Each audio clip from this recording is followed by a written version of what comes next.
Hey, you listen to Commander Cookout Podcast, episode 160. I'm Brando. I'm here with Ryan, and today we're going to conclude the arc of the others by talking about a deck from Joey Schulz that proves that he loves the bad touch. Now hit our theme song!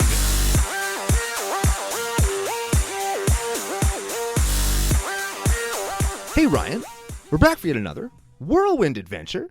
How you doing? Good. What's going down? Whole ton is going down. We've got a jam-packed show for everybody today. We're back from the holidays. We're going to conclude our arc. We're going to talk about a deck from our good friend Joey Schulz. We're going to give away some decks and some credits, and we're going to have a great time doing it. But first, we have to thank our generous sponsor, FaceToFaceGames.com. They're Canada's biggest Magic store. Oh, very much so. I made another order from them on Boxing Week. I'll say Boxing Day, but it's whatever. It's Boxing Week, right? Yeah, it's Boxing Week. There's only one place I went on Boxing Day shopping that only had the Boxing Day sale. I bought a board game. Oh, yeah. I went from my wife's parents' house to her grandparents' house and had like Christmas dinner lunch. And then I went to my parents' house and had Christmas dinner. That was my Boxing Day. No, I went shopping with my dad, and we went early-ish, like, for me, it's like 9 in the morning, like right after the stores opened at their regular hours. And so you didn't get trampled. Exactly. Yeah. And everything was super great. Like, it was like busy, but not too busy until like 2 o'clock in the afternoon. We went to one of the big shopping centers, Preston Crossing, if you're local, into Preston Crossing Mall. And we were, when you drive up and down the mall parking lots looking for a spot? Yeah. We drove down one aisle. We had to wait 10 minutes to turn out of the aisle to go into the other one and said, you know what, fuck this, we're going home. Yeah, 100%. And that was the end of our Boxing Day shopping day.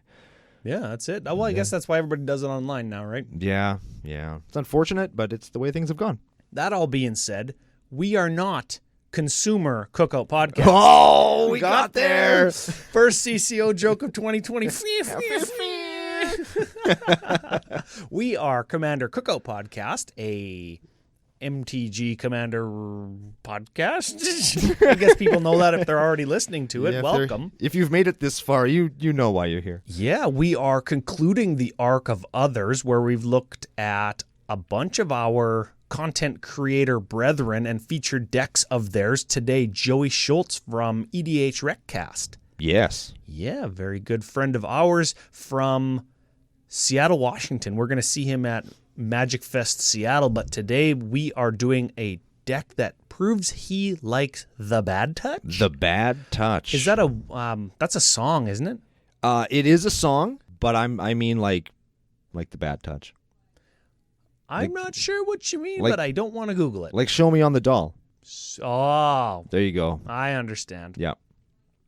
I'm not insinuating anything, but I'm insinuating something. Yeah, for sure.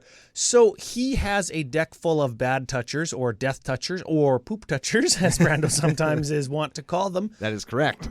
And it's loosely based on an anime or a manga? Manga? Who, I don't know. It depends on who you talk to, maybe. Yeah. Sure. My Hero Academia. Now, I did some research on that. You watched a little bit of it. I'm not an anime guy. I've never seen anything or any movies ever. Well, you've seen Dragon Ball Z. I've seen Dragon Ball. Yeah. That's like the only one. It's a solid one. It's a pretty big one. Like it's funny whenever you talk to like an anime aficionado, they're like, "Oh, Dragon Ball is like all those people." That was me spitting my wine into the bucket. That's like blue players. Oh, I played blue, so I'm much better than you. Like, get the fuck out of here, man. Like, so this deck is not blue. This deck is Golgari. Read us the commandees, and then we'll talk about everything else. All right, we're playing 2 commandees today. First one, Virtus the Veiled. Ooh. Is a 1/1 Azra assassin. I don't know what the hell an Azra is. For black 2, partners with Gorm the Great. We're going to get to him in a second. He has Death Touch, as you would probably guess. And whenever Virtus the Veiled deals combat damage to a player, that player loses half their life rounded up. Very excellent. So he doesn't do 1 to you. He does like 21 to you. 21 to you. Yeah, okay. All right, and you pair him with Gorm the Great. So they got partner. They are monogamous partners, if you will. Sure. Not the swinger partners. Correct. Okay. He is a 2/7 for green 3, Giant Warrior. He partners with Virtus, as I've already alluded. He has Vigilance, and he must be blocked if able, and he can only be blocked by 2 or more creatures. So that's Menace. 2 or more blockers, right? It's like Menace and Lure. Not Lure. Yeah, Menace and Lure, I guess. Because not everybody has to block him, but he has to be blocked, I guess. Yeah, so if they've got 2 creatures and they want to block Virtus so they don't take 20 or 10 or 5 or whatever it is when they half their life, they have to block him with 2, and then if they have a third, then they can block. So good pair.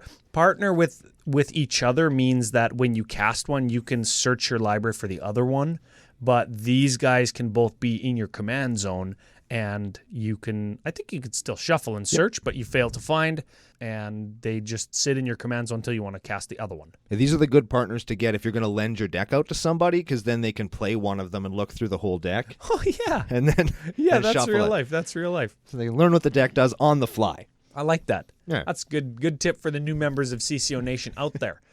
Speaking of which, we have a couple new patrons to shout out and or give funny nicknames to. That's a solid segue.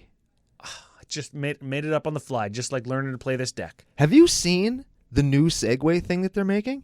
No. It's like a chair, but Okay. it's a Segway. So it's like a weird... Segway. It's like a weird scooter stroller thing that adults sit in. I feel like they already have those for people. Well, they do, but now, like, they're hip. It's like we've invented everything, and now we're just, you know what? Let's put a weird egg-shaped chair on top of 2 wheels, and people can just roll around. Oh, so you'd look like Dr. Evil. Yeah. I don't know. Does he sit in an egg? You'd look like Dr. Robotnik from the Sonic game. He sits in an egg, right? He does sit in an egg. Okay, got there. Yeah, there it is. Got there. So they're making mechanical things for like evil supervillains now. Yeah. That's it. Yeah. That's it. Excellent. Okay, speaking of new CCO Nationalites, speaking of supervillains, these are the opposite of that, sort of. We're the supervillains of CCO Nation. We all know that. Oh, got there. We've established that. Big thank you. Shout out to new patron, Daniel Martin. 2 first names, Ooh. very regular name. Never trust a man with 2 first names. And people are trustworthy in CCO Nation, so we'll just give them a last name, right? Oh, yeah, Daniel Martin Klazlikov. Sounds a lot like my wife's maiden name. Definitely trustworthy, straight out of Siberia. Yep. 100%. It wears a fur coat. Oh, yeah, and a fur hat. Definitely. And has an AK-47 in it. In the hat. Yes. It's a big hat. Yeah. Yeah. Next shout out, Alex Garreau. Ooh. He could be like Dr. Giraud. Like on the island where he took all the animals and mushed them together into these weird chimeras and then... I thought Dr. Giraud was like the Red Ribbon Army from Dragon Ball. No, he's like from the book. I have no idea what you're talking about. And I could be wrong. I haven't seen very many things. What? Maybe they're both. Maybe English Dragon Ball Z lifted it from... Ooh. Yeah, that's it. Dr. Giraud made the androids or whatever, right? Yeah, that's right. He made Cell and... That's got to be the same guy. This is It makes sense. Dr. Alex Garreau. I think he's Canadian. If memory serves me correctly, he's Canadian. So he's probably a nice version. Okay, all right, sure. Says sorry and thank you and holds the door when somebody's like 100 feet away. And then his robot slave stabs you with his tail and sucks you in to get his next evolutionary form so that he can power up his super powerful thing that just misses a 12-year-old kid. Yeah. Yeah. Dragon Ball. Next shout out. Now, alias. Ooh. Pixelated Shenanigans is the alias. So what does that mean? We just give him a real name. 100%. Kevin McAvoy? I feel like that's a real person. No. Kevin McAvoy, welcome. It could be a real person. There's probably a Kevin McAvoy out there. If you're listening or know somebody who's named that, put it in the comments. Yeah, become a patron, give us an alias, and we'll give you a new name. I'll give you a better name. Yeah, that's it. Last shout out, big shout out, and thank you to Noah Bai for increasing his Patreon pledge. Always an option. No, bye. That's it. And thanks, and F you and all that stuff. Yeah, very much so. So welcome aboard, everybody. I don't know why anybody wants those. I'm still questioning that. Yeah, for sure. But it's fun. Yeah. Sometime in the episode, we've got a $25 gift credit for FaceToFaceGames.com. We give those away once per arc. And, of course, we have our Tulane Brawl deck giveaway because we are concluding the arc today. So, randomly, Brando's going to throw those in there. I'm sure he's got some wonky sound effect. But without further ado, should we get to the deck? I guess Sure. we can. Now, this is on another one of those other sites. There will be a link down in the show notes below if you want to look at this. And our good friend Joey Schultz has, what's the word?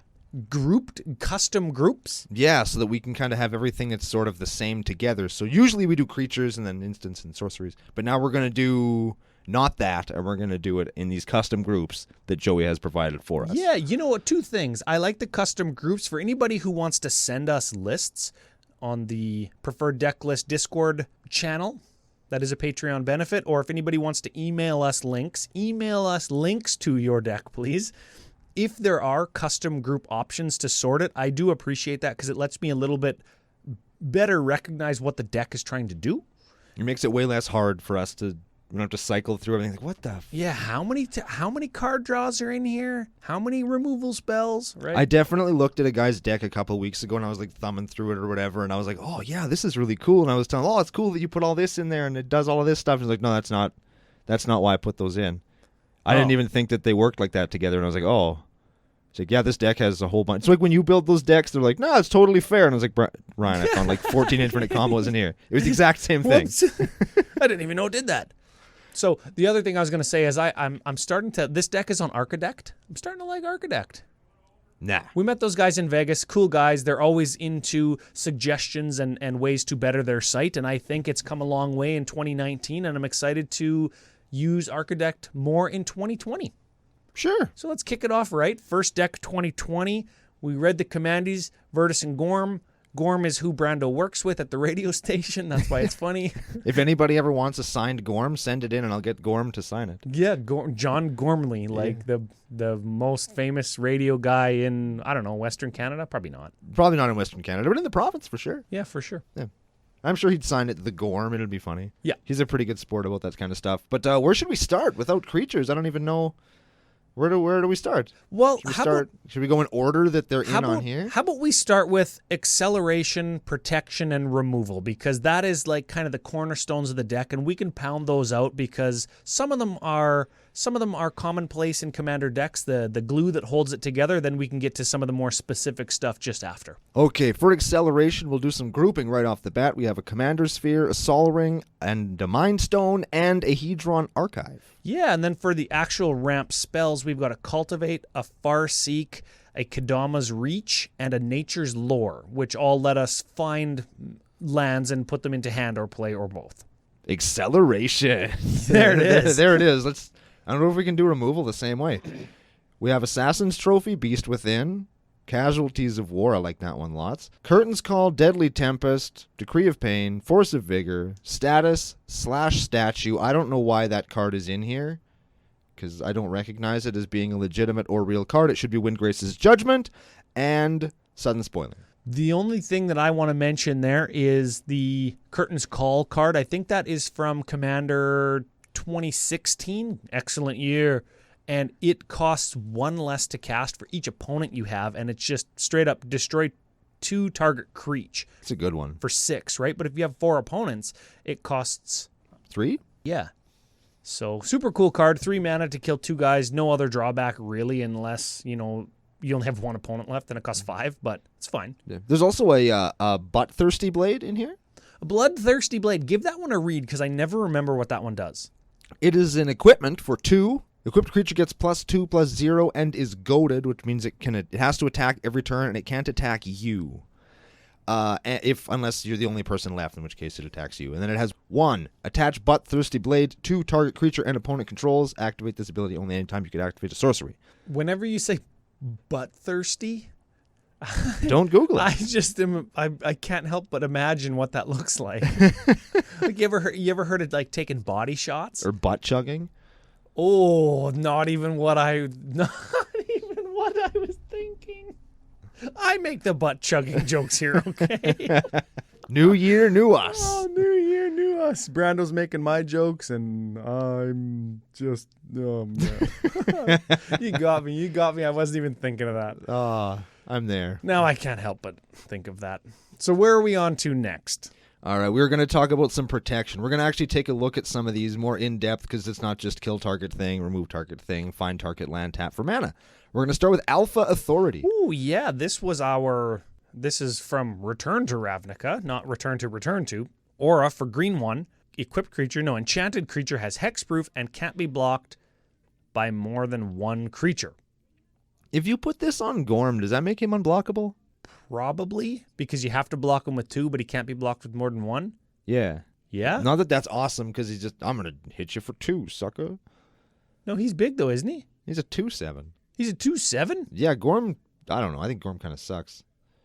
I mean, I understand why he's there. He's there to work with Virtuous and get your other creatures that we're going to talk about later in the show in there for big damage. But he himself is, like, him being unblockable doesn't seem really worth it to me. Well, maybe we'll see what some of the finishers or the payoffs are and see if we can help that out. Sure. We've got an asceticism. That gives creatures you control can't be the target of spells or abilities your opponents control. So that's hexproof or Troll Shroud.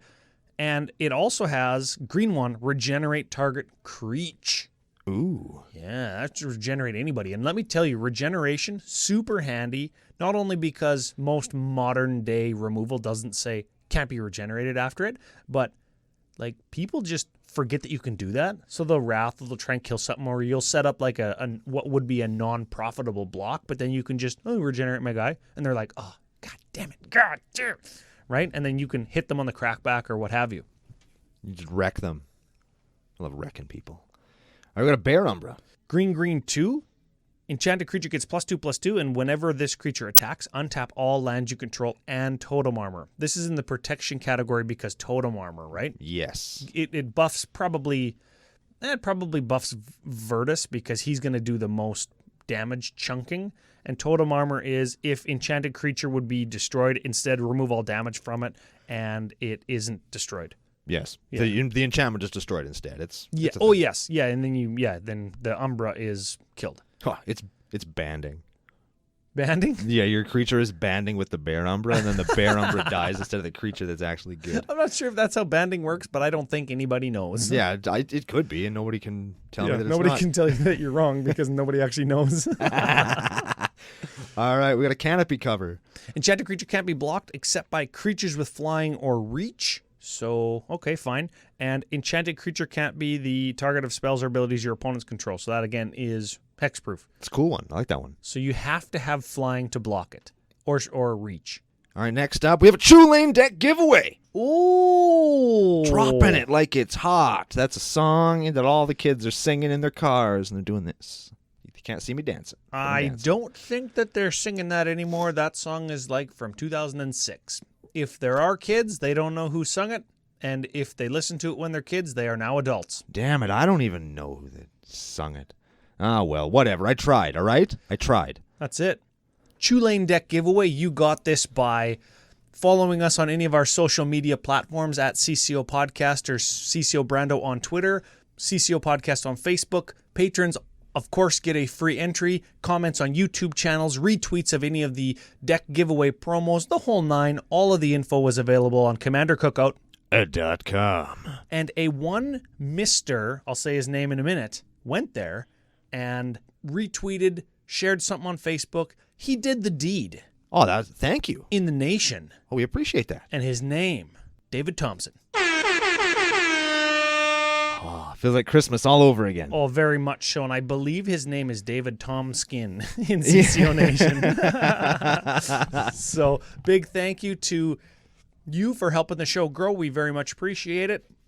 Get at us and or we'll get at you and we'll hook up. We'll send you a Tulane deck. That's exciting. Oh, yeah. I love giving the deck giveaways away. We do one every arc. So tune in, I guess not next week because we've got a special show lined up. Yep. If you check the Theros Beyond Death release schedule, you might have some idea what we're talking about. If you haven't, tune in 2 weeks where we kick off a new arc and a new deck giveaway. Indeed. Free, free, free. Somebody else did that at EDHRECast last night. Oh, yeah. It was so good. The guy was just like, and I was like, oh, that's awesome. Oh, man. We got to bring the air horn noise back, but just when we do it. Yes. Not when you do it. Oh. Like on the, you know what I'm saying. No. All right, let's continue on with the deck. Congratulations to David Tomskin. Get in touch with us. We're going to keep going here. All right, next card. Golgari charm. You ever heard anybody call them Golgari? Yes. Golgari, I can't unhear it now. Yeah, I've definitely heard people call it that. And I think it's Golgari. Because that's No. a thing. I'm like, oh, okay. It's like when people say exile. Yes, F you, Smitty. F you, Smitty. Okay, instant for green, black. Choose one. Creech, get -1 until end of turn. -1/-1. Okay, fine. That's actually good. That's a good... That's like all Oh. creatures, kill all tokens type thing. Yeah. Destroy target enchantment, also fine. Reason it's in this deck, probably. Regenerate each creature you control. Woof. Ooh, baby. Yep, that's a good one. It's a hell of a card. All right. 'Cause I hate it. Heroic Intervention. It's probably going to be in Commander green. Probably. So this is a green 1 instant permanence you control, gain hexproof and indestructible until end of turn. Just one of those lazy cards. I don't like it. Yeah, it just does everything It's for just- 2. It's so lazy. It's like, oh, yeah, nah. Yeah. Right? It's like, whatever. It's cool that people play it. I get why people play it. I don't. For the same reason I don't play Cyclonic Rift. It's just, it's easy mode. I don't want that crap. Yeah. I don't want that in my life. It's also 21 American dollars, which is like 75 Canadian dollars. We have a Greaves. Everybody knows Greaves. We have a Snake Umbra. Another Umbra, so it gives your guy totem armor. So if he dies, he doesn't die and you kill the enchantment. What it actually does is enchanted creature gets +1/+1 and has whenever this creature deals damage to an opponent, you may draw a card. Ophidian, if you will. Yeah, so you put that on Gorm when he's unblockable, or you put it on Virtus the Veiled when he has some form of evasion. He's going to half their life and you're going to draw a card. I like that. And the last piece of protection is a Swiftfoot Boots. It's basically shitty Lightning Greaves. Yeah. So we have that as well. If you want to move to maybe the evasion that I just hinted at, that is maybe a good place to go, and we can start talking about how you're going to get your finishers in when we get to them, or your Virtus the Veiled in to start taking off huge chunks of life. Sure, we've got a Hirobi Deathswell special in Dauthi Embrace. Yeah, I think that this is a little bit of a hidden gem still. It's an enchantment for black 2. I'm looking at your screen. I've got it on my screen. My eyes are going wonky here. So you cast it for black 2 and it just sits there. But you can go black, target creature gains shadow until end of turn. And if a creature has shadow, it means they can only block or be blocked by something that also has shadow. So you give your Virtus shadow and then you're just going to hit somebody. Now, like CCO Nation, take us to wherever your decks are. Find any one of your decks and count how many creatures in there have shadow. It might as well just say target creatures becomes unblockable.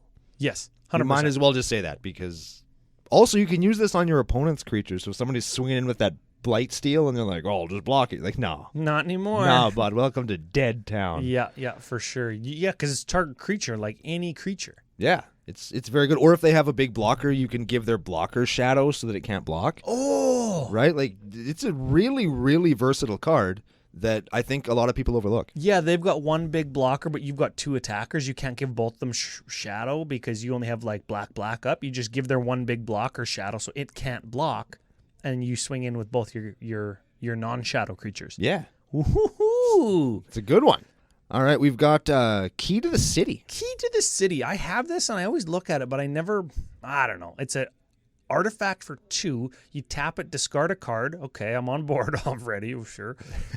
Up to 1 target creature can't be blocked this turn. We would target Virtus the Veiled, of course. Whenever Key to the City becomes untapped, you can pay 2. If you do, draw your card back. That's okay. fine. You know what? I think repeatable, just like use a card to make something unblockable is good if it equates to 5 or 10 or 20 damage late game when you're drawing a land. That's okay. Yeah, you can turn those lands into huge amounts of damage. It's not terrible. That seems like a very Brando thing to do. Yes. Turning land into huge amounts of damage. All right, we got a Taunting Elf. Oh, yes. All creatures able to block Taunting Elf do so. It's a 0/1. We were talking about Lure earlier in the show, right? Or Yes. is it the pre-show? I think it was on the show. Yeah, they all blend together. So you just swing in with your 0/1, and it just gets its dink stomped into the dirt, and everything else gets through, and you kill your opponent. Nah, you put a Snake Umbra on it. It still would get its snake stomped into the dirt. Oh yeah. It would survive twice, but oh man. I like this one too. How about Trailblazers boots? Yeah, this one is a little bit of an underplayed gem too. Joey Schultz bringing the CCO spice. Yeah, I like that. Yeah, okay. Equipped creature has non-basic land walk, and it 2 to cast, 2 to equip. It basically says in EDH, equipped creature is unblockable. Yeah. Again, you gotta a little bit read through the lines on some of these when you're a little bit of a newer player to say, oh, how many non-basics am I likely to see? All of them. Yeah, like every opponent is probably going to have at least one. Get this. I go last night at EDH&M, I go non-basic, go, non-basic, go, non-basic, go. And I'm like, oh, I shouldn't have mulliganed my Soul Ring hand with no land in it. Fuck, right? Jay, friend of the show, Jay, goes before me on turn 4, goes 4, Blood Moon. And I'm playing an Orzhov deck. I go untap, not untap, just draw non-basic land. I've got 4 mountains in my god dang Orzhov deck. It was like turn 6 before I drew a signet. Ooh. And I didn't even have black or white because it was a signet. Oh, it's so terrible. That happened 2 weeks ago, actually. I did that to a guy with my Torbrand deck. Guy's like, he's playing Mardu, and is it da-da-da-da-da? And I was like, oh, greedy mana bases. Yep. Get Blood Mooned. Yep. And Blood Sunned. I Blood Sunned him first so he couldn't search for another one, for a basic, and then I Blood Mooned him. Oh, so sick. He was very salty. Like, you know what? I just rubbed fries on him to season Oh, him. yeah, that's it. And you dumped ketchup all over his cards and used it to dip. I don't get salty because it's my own fault. Like, the kickback joke is, oh, shouldn't have put it in your deck, right? And yeah, I probably shouldn't have like 25 utility lands in my 2-color deck. You're probably right. But you know what? If I can give all my creatures lifelink, or if I can give them all a boost, or if I can give a +1 counter to my commander, like, I want to do all those things. So randomly, if I get Blood Mooned, You deserved it. Yeah, and you know coming. what? Play mana rocks that give you color, right? I'm not going to spend 200 on a mana crypt and the 40 on a mana vault. I'll just play a signet and a cluestone. Ooh. Except for the cluestone, that's just terrible. Well, it still gives me black and white in my Orzhov deck, right? Yeah, don't play cluestone. Play something else. Play, what is it, Manalith? No. Let's play Manalith. No. Yeah? No? Shame on you. All right, let's back at. Where the hell were we? Whisper Silk Cloak. That's where we were. Yeah, last evasion card. That is unblockable and Shroud for equip 2. Cast 3, equip 2. That's fine. It's a good card. Yeah, you know what? I'm super not that high because 5 is lots to give it Shroud, and then you can't really do anything else with it. Yeah, just swing in and take away half their life, whatever. I suppose that's fine. It's medium. It's so medium. Just it's fringing on like it's medium minus. Yeah. It's medium. I like that, medium minus. All right, where should we go next? How about the advantage section? Yeah, this one is we're going to be able to get through this a little bit here. Let me see if I can do the clumping thing that you normally do. We've got an Ambition's Cost and an Ancient Craving. They're both 4 mana, draw 3, lose 3 lives. Yep. Then we've got a Harmonize, which is just a draw 3 for 4. Yep. We've got Night's Whisper, Read the Bones, and Sign in Blood, which are, again, draw 2s, lose some amount of life. Yeah, draw 2, lose 2. Yeah. We've got a Siphon Mine, which I cast last night to great effect. Each opponent discards a card. We draw equal to the number discarded. So essentially that's a 4 mana draw 3 again. Yeah. With just upside of them discarding a card. It's a good card. I That's a like solid that one. card. You know what? That's one of like my black go-tos that when I want card draw in a deck, I put it in there because almost always it's a draw 3. You don't actually see it played that often. I don't see this card very often. Like these ones that scale, like this, and there's a big debate out there in the Magic community now about Gary, right? Because he scales based on how many opponents and stuff you have. That is Grey Merchant of Asphodel, right? Yeah. And Siphon Mind is just like that, where it's a good card, especially in EDH, and it just doesn't see a lot of play. Is this the Gary of Draw? Yes. The Gary of Draw. Draw Gary. So we've got a new one here, Tome of Legends. This was from a Brawl deck, a Throne of Eldraine Brawl deck. Have you put this in Norn? Have you tried it? I have. It's actually really good. Oh, yeah. Okay, so it's artifact for 2. Tome of Legend enters the battlefield with a page counter on it. All right. When your commander enters a battlefield or attacks, put a page counter on Tome of Legends. You could pay 1, tap, remove a page counter, draw a card. It's good. So it would trigger in Norn when you attack. He would blip out of existence, And then when he would come back in. So every time you attack and every turn when somebody casts anything, you essentially get a page counter at the end of the turn. It's the Howling Mine just for me that I always wanted. That costs you a mana every turn. Yeah. But a mana, whatever. 1 mana is definitely worth a card in hand. Especially in mono red. Yeah, especially when like you're playing a good amount of mana rocks in that deck, right? Yeah. Yeah, okay. It's a good-ass card. I think people should be playing that, especially if they're commanders. If there's 2 of them, especially, that's good. And if your commander is low to the ground and you have to play it a whole bunch of times. Yeah, that's right. So just rounding out the advantage section, we've got a vampiric tutor and a demonic tutor. Those are the tutors. They do make up over half of the budget for the advantage section, which is the biggest and also the most expensive portion of the deck. Yeah. And I've got a little note to talk about the vampiric tutor in particular in the budget section after we kind of get through card of the week and all that stuff, because vampiric tutor has a very hefty price tag now, and I just don't know. Sure, it's 1 mana find anything, and in a deck where you want to equip your commander, that's really good. But like, do we need it? Let's talk about it later. Yeah. Because I want to talk about real quick. Orin Frostfang, it's a snake. Attacking creatures you control have Death Touch. Yep. That's important. Whenever a creature you control deals combat damage to a player, draw a card. It turns them all into that Orin Viper. Orin Viper. And this is Orin Frostfang. Yes. Sure. Last advantage card I want to talk about. Genesis Storm. I hate these cards. These cards are the, air quotes, Commander Storm cards, right? Yep. So this one is green 4 for sorcery. Whenever you cast this spell, copy it for each time you've cast your commander from the command zone this game. So all the Commander Storm cards have that. It gets a little bit better in this deck because you have 2 commanders, which is like, that's relevant, right? Yeah. Yeah.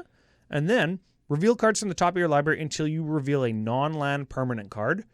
You may put that card onto the battlefield, then put the rest into the bottom of your library. It's fine. So it's 6 mana, reveal until you hit 1, 2, 3. Like, when does it become good? And how many times do you have to cast your commander? If you've played one of your commanders, you get 2 things for 6, I guess. Yeah, and if you've gone like Virtus on turn 3 or 4, Gorm on turn 4 or 5, you get 3 things. That's good. 3 things for 6 mana. Well, it's not 3 things for 6 mana though. It's 3 things for technically like 13 mana. But you're going to cast your commanders anyways. You know what I would rather do with 11 mana? What is it? Genesis Wave. Yeah, that's good. If you Genesis Wave for 11, maybe that means you haven't cast your commanders yet, and I think you want to cast Virtus. Yeah, you'd have them both. I mean, I get that that isn't a technically, what's the word, comparable example, but I don't know. I just don't like these Commander Storm cards very much. Well, we've got another one, and we've got something else to kind of lean back onto Genesis Storm that we hinted at in the pre-show, I think, right? Yeah. So we'll talk about that in a minute. What section do you want to move to now? Let's do Bad Touchers. The Bad Touchers. Bad Touchers. That is what we were talking about at the start of the show. So these are all Death Touch creatures, right? Ish. Yeah. Death Touch or Death Touch adjacent? Yes, exactly. Yeah. The shit that you don't want to block. Exactly. Okay. We have an Acidic Slime. 2/2 Death Touch for 5. When it enters the battlefield, destroy target artifact, enchantment, or land. We got a Fire Shrieker. Equipment. 3 to cast, 2 to equip. Equip creature has double strike. That's just good with Virtus. Yeah, so he has to deal combat damage to a player. So this would make him deal combat damage twice. Yeah. So if they're at 40, he hits them for 1, and then they lose 20. Yeah. And then he'll hit them for 1 again, and then they'll lose 10 more. Yeah. Or, well, 9 more at that point. Yeah, and then they're at 9-ish. Not terrible. Yeah, it's not 9 or 8 or whatever the math says. We're not mathematicians here. Yeah, we don't do We're not Calculation Cookout Podcast. Oh, wow. Got there. Oh, we have my favorite Bad Toucher up next. It's Glissa the Traitor. Ooh. Shout out to Dana Roach. Also, F. Manolith. Green, black, 3/3, first strike, D-touch. Whenever a creature an opponent controls is put into a graveyard from the battlefield, you may return target artifact card from your graveyard to your hand. It's just good. Yeah, and we've got like a bunch of different equipments, right? We've got... Do we got any artifact creature? I don't think so. Oh, yeah, we do. We'll get there. Yeah, we'll get there. We'll get there. We got a Grave Titan. Everyone knows Grave Titan. Yeah.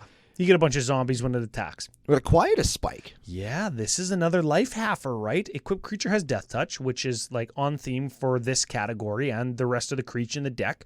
Whenever equipped creature deals combat damage to a player, they lose half their life. So if you put that on Virtus and then put them on there with a Fire Shrieker, they're going to be at like 3 or whatever it is. They're dead. They're going to be in a whole world of hurt. Yeah, they're going to be in a world of shit. Yeah, and if you attack with Gorm also. then they're just dead. Oh man. All right, we got I like how we're at the they're just dead portion of the deck. I like this. Yeah, it's dying time. How about Raving Dead? This was a Commander 14 exclusive. I think that's the only time this card was ever printed, I think.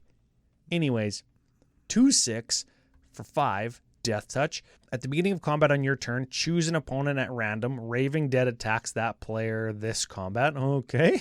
Sure. When it deals combat damage to a player, they lose half their life. Okay. How many times does it take to hit somebody to lose half their life rounded up to make them dead? Like, well, 2. Really. Once they're at 10, you're screwed, I really. suppose, like, when we look at some of our finishers or the bigger creatures in the deck, if they lose half their life twice and you hit them with one more creature, yeah, they could be just dead. Yeah, it's a thing. Okay. We have a Scythe Claw. Let me guess. Equipped creature hits them, they lose half their life. And it has Living Weapon, yes. 100%. So equipped creature gets +1/+1, so it can equip to a germ automatically when it comes in. But if the germ dies, like, they block it because... Yeah, of course they're going to. Yeah. You're just gonna equip it to Virtus. Yeah. Okay. There it is. Soren Markov. Ooh. This guy's such a dink. This doesn't set their life in half unless they're at 20, because you can -3 him to just set somebody's life to 10. Oh. Yep. I've lost to this card when somebody moved their life total from 2 to 10. I've also lost to this card when my life total went from 40 to 10. So he's a 6-mana planeswalker. You +2 him to deal 2 damage. You gain 2. -3 him to 10 somebody. -7 him to take control of target player's next turn, to mind slave them, and he is 4 loyalty to start. He's a pretty okay planeswalker, I guess. Yeah, he's good. He's getting good. Last printed in M12, I think. He's getting expensive too. Yeah, terrible. There's a Vampire Nightcock. Yes. This is the best non-mythic mythic ever printed. Originally in Zendikar original. Black, 1 for a 2/3 flying Death Touch lifelink. Jesus. Rad art too. It's gonna come swooping in like Batman and land on your head or something. And our last bad toucher, we have a Worm Coil Engine. This is the artifact that we get back with Glissa, probably. Sure. 6/6 for 6 lifelink Death Touch. When it dies, you get a 3/3 and a 3/3, 1 with lifelink, 1 with Death Touch. Yeah. Yeah, can't complain, right? That is like the pinnacle of artifact creature efficiency and power. Sort of. Yeah. Now we're at the pinnacle of the deck. We've had all of these kind of equipments and enablers and removal and protectors and bad touchers, and we're going to get into finishers in just a second. But first, we have a $25 face-to-facegames.com giveaway. Yes! That was me getting a shiver or something. Well, I think you're feeling the Christmas spirit, Skeletor. It makes you feel good. Well, I don't like to feel good. I like to feel evil. Oh. I just wanted to play that. I think that little clip exactly summarizes Brando and I. Yes. That's it.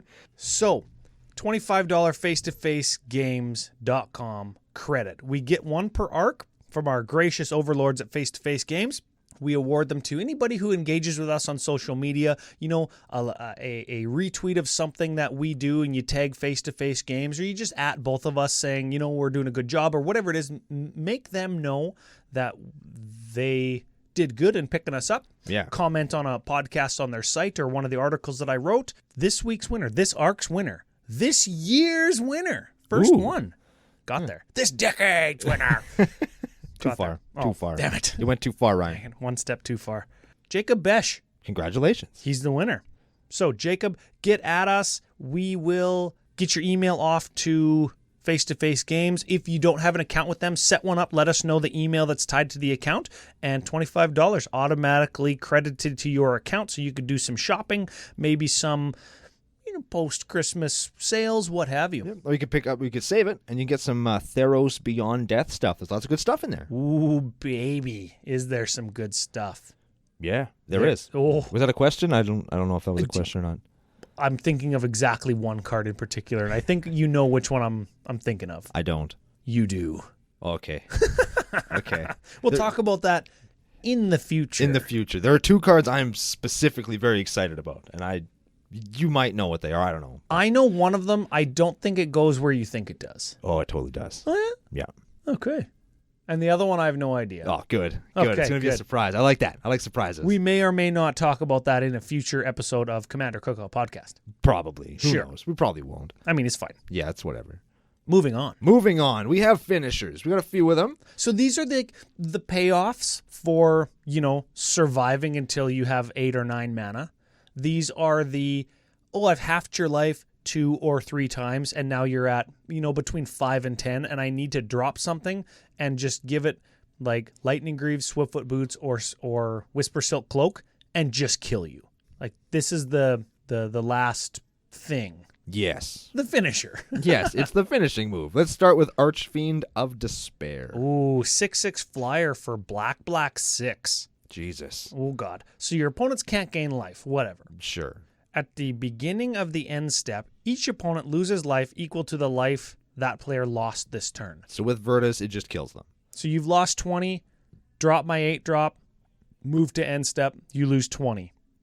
You die. That's it, yeah. Okay. Game over. I don't mind that. We also have a Wound Reflection that does the same thing, but it's an enchantment. For 7 this time, instead of 8, we're paying 1 mana for a 6/6. It's for 6, actually. Wound Reflection is 6. We're paying 2 mana for a 6/6 flyer. That's still pretty good. Yeah, that's Yes. fine. We have, here's the, Phage the Untouchable.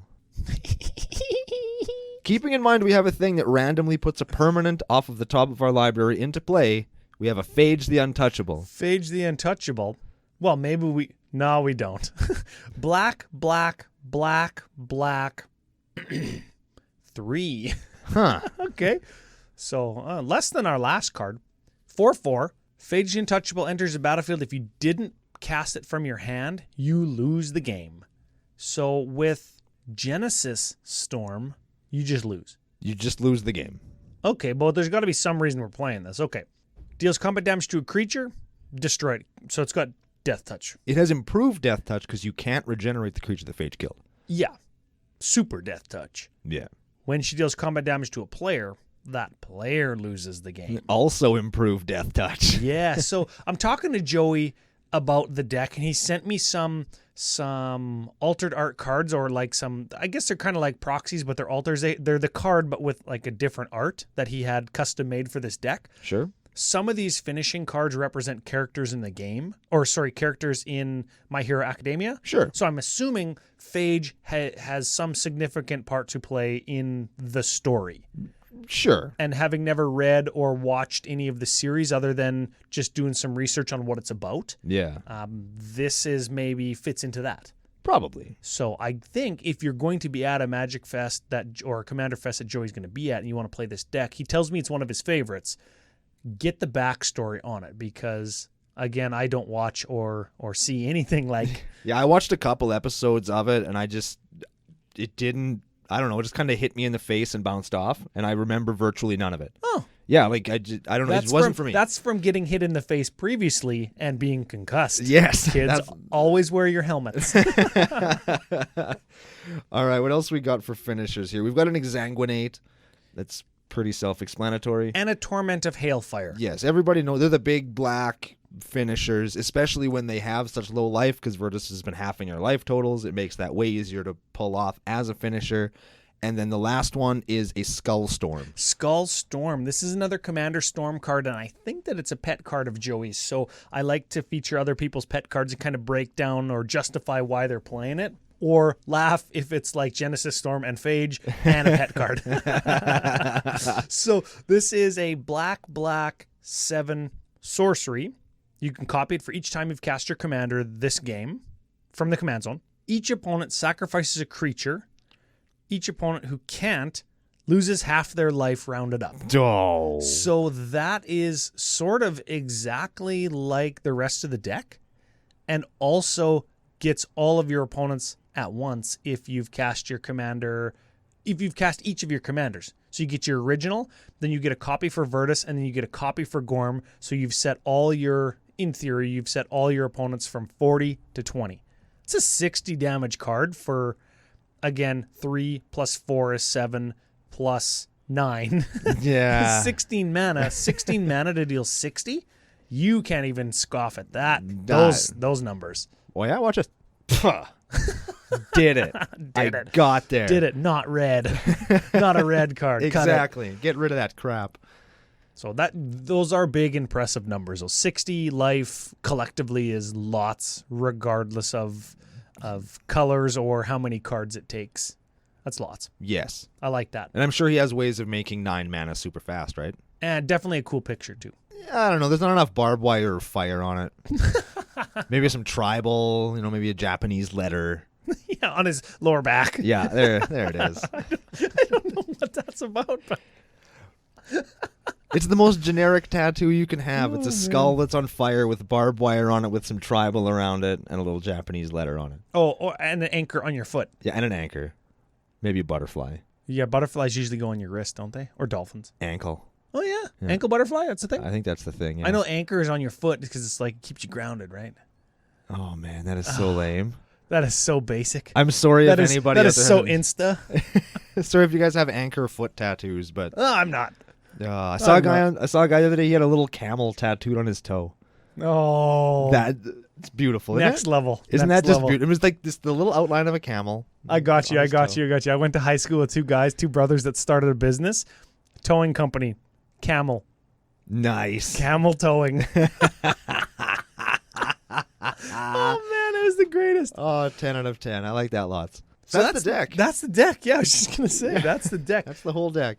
I like it. I like building and I know that you do too, I'll call it a ridiculous theme where everything in the deck is like, I'm just going to cut your life total in half. Yes. That is actually fun. It's very CCO, and I think that there's enough other powerful stuff like the Archfiend of Despair and Exsanguinate and the Torment of Hailfire to make it top end good, top heavy, top good.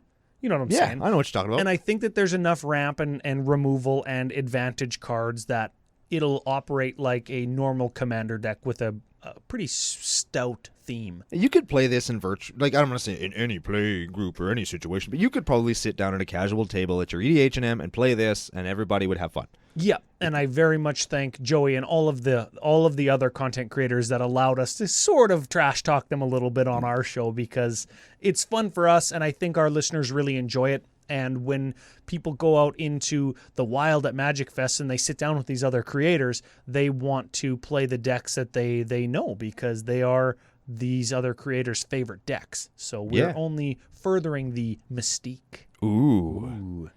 Speaking of all that, though, strengths and weaknesses. Strengths and weaknesses. Because we do like to actually do some of that for actual deck tech purposes.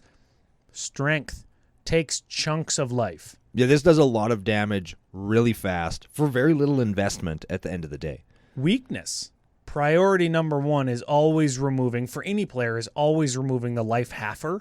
Mm-hmm. And the life halfer does have diminishing returns. Yes. So you do have to be a little bit careful. We're going on like that first swing where it's like, oh, it's going to do 21 damage with... Well, yeah, but then it's going to do 4. Yeah. Strength. Great combat, air quotes, math for us. Yes. They block, their creature dies because all ours has death touch. They don't block, they lose half their life. It's win-win. And on a not like mechanics scale, I think it makes combat exciting for everybody. Oh, yeah. Like, you know what I mean? It's like a horror movie where it's like, oh, why do you watch that? You want to be scared, but this is really scary. Like, it makes combat like, oh, shit, he's going to combat. What am I going to do? And it's right? That high risk, high reward stuff, too, where it's like, this is my only guy, and you have to, like, bluff or front that you have removal, even if you don't for their blocker. And you're like, before you go to attackers, you're like, are you going to block it? Oh, right. And it's like, You never know exactly what you're going to get because you'll gladly kill their creature for yours, but then you're not furthering your own strategy because you can't half their life anymore, right? Yeah. Unless you got Scythe Claw, in which case you just re-equip it. You just re-equip it to another creature that halves their life and have their life twice again. It's fine. Yeah. Strength. Lots of card draw. Yeah, there's lots in here. We are playing black and green, but we've got essentially if we want to pay 4 mana at any point in the game, we're going to draw 3 cards. Weakness. It's the most boring version of all the card draw. Yeah. It's efficient. It's good. I'm not saying it's bad. I'm not saying don't play it. But I think that, and this is just me, Harmonize is the least exciting card you can put into an EDH deck. Every time I see somebody play Harmonize, I just groan a little bit. It's like, just play something else. Shout out to Dana Roach again. It's just so dull. Like, I don't know. I just don't like it. It's so boring. I don't think I play Harmonize in not one deck. I always want to play either Shamanic Revelation for 1 more mana. You could draw more cards. Maybe not in this deck because you draw cards equal to the creatures you control. Yeah. Or Rishkar's Expertise because usually you'll... Like, that could be a draw 6 in this deck with your Worm Coil or your Archfiend or whatever. Yeah. But it costs 6. And looking at the rest of the curve, like, maybe that doesn't fit. Maybe Harmonize at 4 is back to my first point, any point in the game, as long as you have 4 mana, you can draw 3. Yeah, and it's good. Like, I would never poop, don't play Harmonize, but like, I don't, because it's so boring. It's dull. Is that your green equivalent of Cyclonic Rift? I would play Harmonize if there weren't so many better options. I just don't play Cyclonic Rift because it's boring. You would play Harmonize if there wasn't better higher end options. Yeah. Or top end options. Yeah, like it's just, I don't know, it's kind of dull. What's the new one? Return of the Huntsman or whatever? The 5-drop, you can overrun or draw cards equal to your biggest creature. Oh, I like that one. Yeah, that's cool. That's the Throne of Eldraine one, right? Yeah, those are the... And that one's an instant. And it's cool, right? Like, that's a cool card. Harmonize is just, it's Harmonize. Maybe that's the suggestion for Joey. Have you tried? He probably has. These are smart people. They know all the cards that are coming out. They see them all. They review them all. I don't think Joey doesn't know that the Return of the Huntsman, whatever the hell the card is. He knows it better than we do. It's the Sailor Moon Garrett card is what it is. Yeah. Try it out. I like it. I've seen it cast a couple times. I've seen it cast to draw whatever, a bunch of cards. And I've also seen it cast to block, actually, because it's an instant. Oh, yeah. Yeah, just block. Give my guys +2 or 3 or whatever it is, and they block. And I've never seen it kill anybody, but I've seen it block and then be unprofitable for the attacker. That's good too, man. That's nothing wrong with that. That sounded sort of like a card of the week, even though the card isn't in the deck. You want to do a real card of the week? Sure. I see the one you have highlighted. I thought you were going to say Dothy Embrace, the one that gives anything shadow. Definitely a good card of the week candidate. Let's actually do that one. Oh, over the one that you had highlighted. That was the Orin Frostfang. Yeah, I wanted to do Orin Frostfang, but you know what? Now that you're mentioning it, I like Dothy Embrace. Sure. Dothy Embrace is a black enchantment for black 2. It has black, target creature gains shadow until end of turn. We went over what shadow does. It can only be blocked. It can only block or be blocked by creatures with shadow, and it costs $1.29. It's a Tempest card. That's like $5 Canadian. There's no foil version of it. It's just a good card. Yeah, use it to block and get through. Use it to allow your opponent's creatures to block and get through on other opponents, not yourself, of course. Use it to get blockers out of the way. Yep, you can. That card does 3 ways. Don't Google that. Nope. Yeah, that card is just ready for business. That's it. Yeah, man, that's a good ass card. Pick those up. It's good for more than just killing things with Hirobi. So, just quick so we don't get too crunched for time, we are looking at an all-in price on TCG Player for this deck, $446 US American dollars, so that is like 7,000 Canadian, roughly. About. We talked about the advantage section having that Vampiric Tutor. I think it's the most expensive card in the deck. Yeah, I agree. Yes, it definitely is. And do we need it? It is an instant speed tutor that puts a card at the cost of black and 2 life onto the top of our library. So we do it at the end of our opponent's turn. We draw a card. It's the card that we tutored for. Is that worth the $65 or $70 price tag that it carries? I don't think that this deck is trying to compete on a level that it needs it. This deck feels a little bit more casual, a little bit more fun, and I don't think that it, like, if you have one, play it. I think it's fine, but I don't think it needs it. You know what the theme of the Arc of Others sort of has been with these other content creators that we featured? It's all, if you have it, play it, right? The dual lands, the 5-color mana bases, the big removal spells, the tutors, what have you. Yes. So if you don't have it, I mean, maybe you put in another 2-drop, draw, or 2 or 3-drop, draw 2 in black. Maybe you put in a diabolic tutor. If you need that tutor, turn 4, turn 6, like maybe you're looking for a finisher and that's what you search with your vampiric tutor, and it's like turn 10. Well, in that case, like, Diabolic Tutor might be just as good. You pay 4, put it right to your hand, spend the other 6 mana for your Worm Coil, and you just, or your Grave Titan, equip it with your boots, and you just crash in. Yeah. That does the same thing in that case. You just have to very subtly adjust your lines of play to make it such that you have late game mana available to tutor and then play the thing that you tutored for to get the win. Or he could just cut it and put the Big Daddy black mana package in instead so that you can get to Skullstorm before turn 42. You could also do that. That's what I'd do. Yeah, there you go. Because there's no Cabal. We didn't talk about lands very much, but there's no Cabal Coffers. There's no... What's the other thing that works with Cabal Coffers? I can't remember the damn name. Urborg, Tomb of Yawgmoth. And if you had those, you would go faster.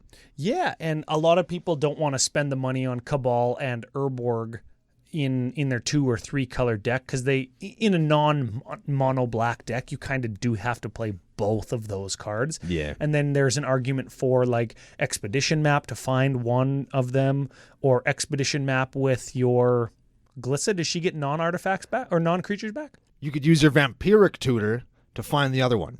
Oh. There it is. Never mind. Leave the Vampiric Tutor in, babies. That's what we're trying to avoid. In all honesty, like, we're just theorizing ways to organize or situate the deck if you have a Cabal Coffers and an Urborg, or if you have a Vampiric Tutor, or if you have none of those things. Yeah, it's right. The deck will work in any case, is the point. Like, you don't need any of that. Yeah. You don't need it. It's fine. So if you want to build this deck and you don't have a Vampiric Tutor, don't order a Vampiric Tutor. Just put something else in. Unless it's from facetofacegames.com. There it is. Got there. They're Canada's biggest Magic store. They'll have it. Yeah.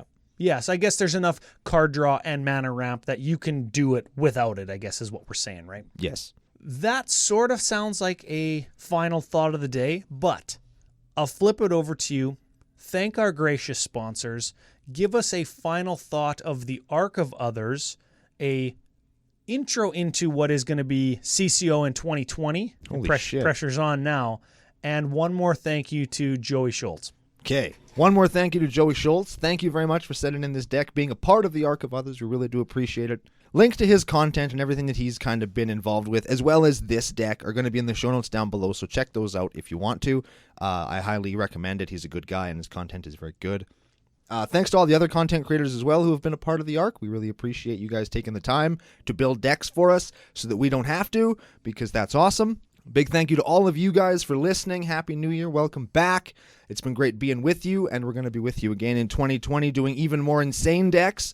We're going to be hitting that YouTube button hard, so if you like shitting on like buttons, we're going to have lots of like buttons for you to shit on in the near future, I hope, as well as all of the crazy shenanigans that we've typically gotten up to, as well as a lot more globe-trotting adventures from your boy Ryan and Brando. So you're going to get an opportunity to meet us and play games with us, if that's something you have ever wished to do, and why wouldn't you? Because we're fun. Big thanks to facetofacegames.com. They're Canada's biggest Magic store, and our generous overlords and sponsors. They help us keep the lights on, as well as all of our generous patrons who've supported us over the last few months.